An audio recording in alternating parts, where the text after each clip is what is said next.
But ఇక్కడ ఉన్నప్పుడు personal life relationships అనేది కొంచెం ఇబ్బందిగా ఉంటాయి కదా.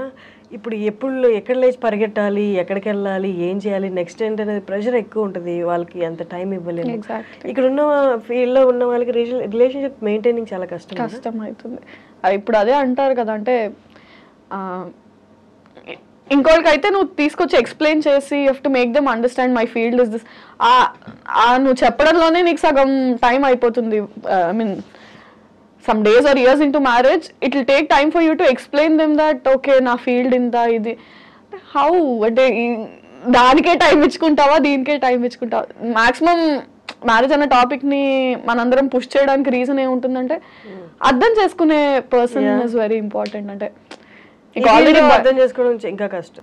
అదే అంటే పాయింట్ ఏంటంటే నీకు ఆల్రెడీ నీ కెరియర్ వైజ్ నీ ఆపర్చునిటీస్ వైజ్ నీకు చాలా టెన్షన్స్ హజిల్స్ ఉంటాయి. At least marriage and relationship has to bring you peace. అక్కడ నువ్వు హజిల్ చేసి ఎక్స్ప్లెయిన్ చేసుకుంటే ఇక్కడ నువ్వు అంటే అరే ఎక్కడో దగ్గర కేవస్ లేకుండా పీస్ ఉండాలి కదా. మనం మాక్సిమం ఈ టాపిక్ ఎందుకు స్కిప్ చేయడానికి చూస్తాము అంటే నువ్వు ఎవరికి ఇది ఇలా ఉంటుందని ఎక్స్ప్లెయిన్ చేయలేవు. ఇంట్లో వాళ్ళకే ఎక్స్ప్లెయిన్ చేయడానికి ఇన్నేళ్ళు పట్టింది. Again new person you have to explain all this. But ఎందుకులే అనిపించింది, కానీ తప్పదు, ఇన్ఎవిటబుల్. అంటే దాన్ని నువ్వు దాటేయాలనుకున్నా వాళ్ళు వేయనివ్వరు. అండ్ సమ్వేర్ ఎక్కడో దగ్గర నువ్వు కాంప్రమైజ్ అవ్వాలి. ఇప్పుడు మన చుట్టూరు ఉన్న వాళ్ళని చూస్తే రియాలిటీలో పెళ్ళిళ్ళు సక్సెస్ అయ్యాయి, సక్సెస్ రేషియో అనేది చాలా తక్కువ పడిపోతుంది కూడా. ఇవి చూసినప్పుడు ఇంకా అంటే మనకు ఆల్రెడీ నిరుత్సాహం లేదు, కొంచెం యాడ్ ఆన్ అయ్యి వద్దులేరా బాబు ఇప్పుడు అని అనిపించట్లేదు మెనీ టైమ్స్. ఐ మీన్ అంటే ఆ ఇన్స్టిట్యూషన్ ఆఫ్ మ్యారేజ్ అనేది డైల్యూట్ అవుతూ వచ్చిందో అది మనమే డైల్యూట్ చేసాము తెలియదు, కానీ సంహౌ ఆ హోప్ అయితే చాలా మటుకు అవసరమా ఇప్పుడు మళ్ళీ అంటే ఇట్స్ నాట్ లాస్టింగ్ అన్న పాయింట్ కన్నా దాని ఎఫెక్ట్ కెరియర్ మీద మళ్ళీ ఉంటుందేమో. పర్సనల్గా ఇఫ్ ఇట్స్ నాట్ లాస్టింగ్ అది నా మటుకు అన్నట్టు నేను ఇప్పుడు ఉండలేను, ఎందుకంటే పబ్లిక్ ఫిగర్స్ మనం ఇప్పుడు. సో దాని ఇంపాక్ట్, దా పర్సనల్ ఇంపాక్ట్ నువ్వు వర్క్ మీద పడ్డం, పబ్లిక్లో తెలియడము, ఆ భయం ఇంకా అదే చెప్తున్నారు మీరు ఇందాక అన్నట్టు don't we have to be extra conscious అంటే yeah we have to be extra conscious. మామూలుగా choosing a person and marrying a person వేరు. ఈ బయట ఇలాంటి అన్సక్సెస్ఫుల్ మ్యారేజెస్ ఉన్నప్పుడు ఇంకా అండ్ అంటే మన ఫీల్డ్ని యాక్సెప్ట్ చేయడము, అర్థం చేసుకోవడము చాలా కష్టం, చాలా కష్టం. సో సమ్హౌ డీపెస్ట్ ఫియర్స్లో అది ఉండిపోయిద్దేమో. Until it's going to happen it's we are going to be scared of it అనిపిస్తుంది. ఏంటి ఇన్ఫినిటంలో నెక్స్ట్ ఏదైనా ప్రాజెక్ట్ డిసైడ్ అయిందా, లేకపోతే what is your next? So Pellivaramandi పెళ్లివారమండి ఇంకొక 2-3 ఎపిసోడ్స్లో అవుతుంది. అయ్యాక ఆల్రెడీ ఒక ప్రాజెక్ట్ రన్ అవుతోంది, జానకి సమేత రఘురామ అని. అది అండ్ చూడాలి, ప్రీవియస్ హిట్ అయిన సిరీస్ సీక్వెల్స్ ప్లాన్ ఉన్నాయి. అంటే I did a series call date with boss, దాని సీక్వెల్ రాధా గోపాలం, దాని సీక్వెల్ ప్లాన్ అయితే ఉంది. ఇంకా ఆడియన్స్ని బట్టి వాళ్ళ రియాక్షన్స్, అంటే you can't keep on doing content with the same person. అంటే ఒకే కౌంటర్ పార్ట్తో కంటెంట్ చేస్తున్నా సరే బోర్ అయిపోతారు. And they somehow get used to seeing only with that person. అంటే వీళ్ళతో కంటెంట్ హిట్ అయితే వీళ్ళతోనే చెయ్యి అంటారు, బట్ దట్ డజంట్ వర్క్. అంటే కాస్టింగ్ మారుతూ ఉండాలి. So with different person for few days and maybe will come back to Pellivaramandi season 3 again. ఇప్పుడు చాలా మందికి వ్యూవర్స్కి ఉన్న క్వశ్చన్ ఏంటి అంటే, ఛానల్స్లో అయితే దే పే యూ మంత్లీ ఇట్లా అని, బట్ యూట్యూబ్లో వచ్చేసరికి అంటే ఈ వ్యూవర్షిప్ని బట్టి దే పే యూ ఆర్ మనకి సినిమాలో లాగా పర్ డే అలాగా, లేకపోతే ఈ ప్రాజెక్ట్ కింద అని? ఐఎమ్ అన్ ఎంప్లాయీ, సో అది ఛానల్స్లో లాగా మంత్లీయే పే ఉంటుంది. అంటే ఇట్ డిపెండ్స్. అంటే ఫ్రీలాన్సర్స్ అయితే ఒకలా ఉంటుంది, ఎంప్లాయీస్ అయితే ఒకలా ఉంటుంది, if you own a channel ఒకలా ఉంటుంది. అంటే నాకంటూ నా ఓన్ ఛానల్ ఉండి if I'm associated with it partnership లాగా this part of revenue belongs to me, this part percentages ఉంటాయి. ఫ్రీలాన్సర్స్ ఉంటే నంబర్ ఆఫ్ డేస్ కానీ పర్ సిరీస్ కానీ ఉంటుంది. నేను ఎంప్లాయీని కాబట్టి నాకు అట్లే ఉంటుంది monthly. So number of videos per month అలా.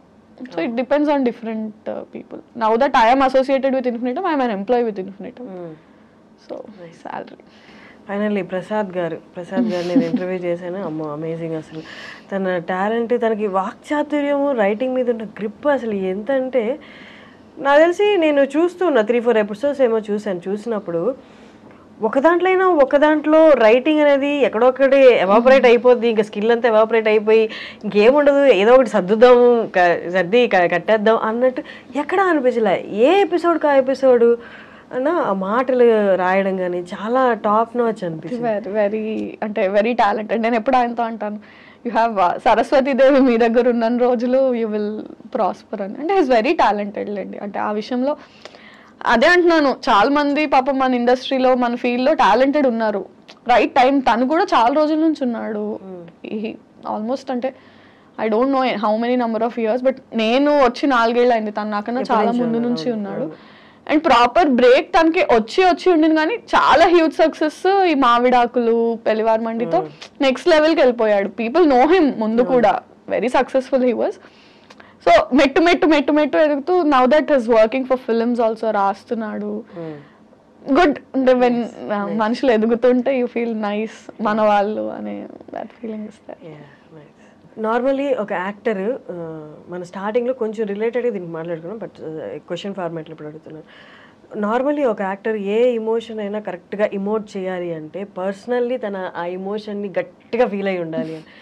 ఫర్ ఎగ్జాంపుల్ హ్యూమర్ రాసే వాళ్ళకి విపరీతమైన లైఫ్ హర్డిల్స్ ఇచ్చి ఉంటుంది అంటారు.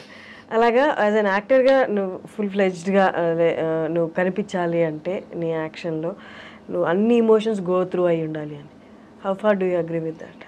గో త్రూ అయ్యి ఉండాలి అంటే యాజ్ పీపుల్ మనం అందరం గో త్రూ అవుతాం. అంటే యాక్టర్ కాకపోయినా ఫర్ ఎగ్జాంపుల్ ఒక కెమెరామ్యాన్ అయినా సరే ఏడుస్తాడు, నవ్వుతాడు, బాధపడతాడు, ఆనందపడతాడు. Every person goes through all emotions in his life. అంటే సో ఎందుకు జనాలు చూసి నచ్చుకుంటున్నారు అంటే వాళ్ళు ఆ సీన్లో ఏడ్చారు, యాక్టర్స్ ఏడ్చి చూపించారు, దానికి వాళ్ళు రిలేట్ అయ్యారు. So all of us go through all those emotions to perform them. అంటే ఆన్ స్క్రీన్ మీద నేను ఏడ్చినట్టు నవ్వినట్టు రియల్ లైఫ్లో అంత నవ్వకపోవచ్చు, అంత ఏడవకపోవచ్చేమో, కానీ acting is about making it loud and making people also feel along with you. అంటే అంత బిగ్గర్గాను అంత ఏడుస్తూనో నిజం లైఫ్లో మనం ఏడకపోవచ్చు, ఓ రూమ్లోకి వెళ్ళి ఎవరు చూడకుండా ఏడ్చేసి వస్తామేమో. But on screen if you're crying you have to make it so visible, so loud, so teary that people say అర్రే నిజంగా అందరం అలా ఆడవం. Acting is different. అంటే నీకున్న ఇమోషన్స్ ని ఒక 10x 20x చేసి మ్యాగ్నిఫై చేసి చూపిస్తాం మనం యాక్టింగ్ లో. అందరం అలాంటి ఇమోషన్సే గో త్రూ అవుతామని లేదు. బట్ లైఫ్ లో career set backs and love breakups ఇవి చాలా యాడ్ అవుతాయి ఇమోషనల్ సీన్స్ ఇమోట్ చేయడానికి అంటారు.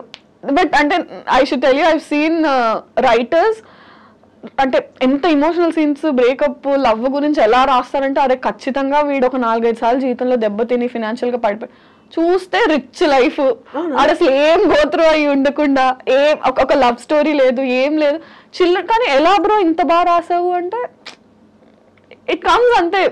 నువ్వు ఎక్స్పీరియన్స్ చేయగల, నువ్వు ఎక్స్పీరియన్స్ చేసిన వాళ్ళు you have to B a good listener. చూసినా కూడా అంటే మనం అనుకుంటాం అంటే to be able to do ఇంత బాగా చేశారు, ఇంత న్యాచురల్ గా చేశారు అంటే మీరు కూడా acting doesn't work like that and even writing doesn't work like that. అంటే ప్రొఫెషన్ స్కిల్ వేరు, పర్సనల్ ఎక్స్పీరియన్స్ వేరు అంతే. Nice talking to Virajitha. అసలు విరాజిత పేరు మీనింగ్ ఏంటి? సమ్మన్ హూ విరజల్లడం, డిస్ట్రిబ్యూట్ చేసి స్ప్రెడ్ చేసే పర్సన్. మంచి పేరు అసలు. చాలా రేర్. డాడీకి థ్యాంక్ యూ చెప్పాలి, చాలా మంచి పేరు పెట్టారు. చాలా రేర్ కదా ఆ పేరు, పలకడానికి కూడా చాలా కష్టపడతారు. నేనే 2-3 సార్లు తడబడ్డాను. మామూలుగా పలికేసాను కానీ రోల్ అయ్యే కెమెరా అలవాటు అయిపోయాక. That's nice. Great talking to you. No, same kind of journey కదా. It was like నాకు చాలా హ్యాపీగా అనిపించింది ఇవన్నీ షేర్ చేసుకోవడం, మాట్లాడడం. ఇంటర్వ్యూ కాకంటే షేర్ చేసుకున్నట్టుంది. Yeah, that's nice for thank you for coming and all the best for your next projects. Thank you so much.